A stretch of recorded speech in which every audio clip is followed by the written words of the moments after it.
I mean, JFM coming back, homecoming. He had a great game. Getting sacked, tackle for a loss. He was in Aaron Rodgers' grill all the time talking smack. I loved it. He played with an edge today, and I think, man, that's what I love is that this defensive line, and the broadcast was pointing this out too. Not only was it the starters, man, it was the 2 deep.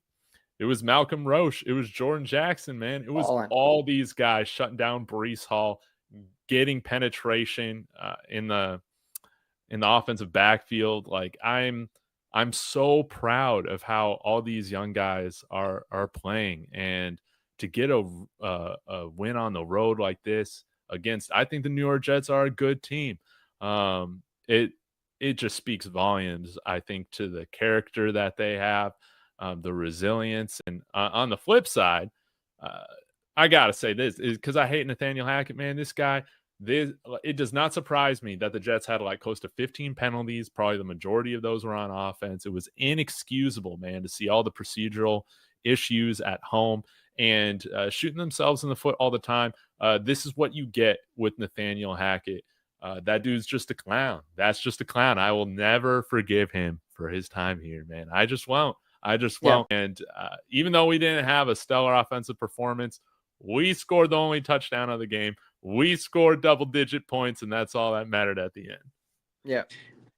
Yep, I echo that sentiment, man. Nathaniel Hackett is an absolutely worthless coach. Great person, seems like a really nice dude, but he's a terrible offensive coordinator. I don't even think he calls plays when Aaron Rodgers is the quarterback. He just sits there and says, yes, sir, no, sir. It's pretty pathetic. So it was nice to avenge the win and get it against them. But yeah, that's all I got to say about him. He's awful.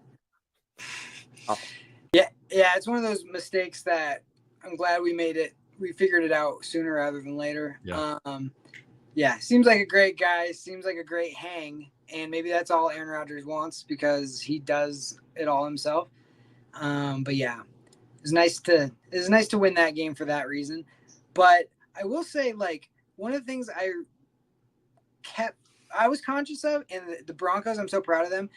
They did not fall for any of Aaron Rodgers, like trying to get them to get a free play, jumping off sides. They were awesome. And that is so big when it comes to playing Aaron Rodgers. He loves to get you to jump, and then will take the deep shot.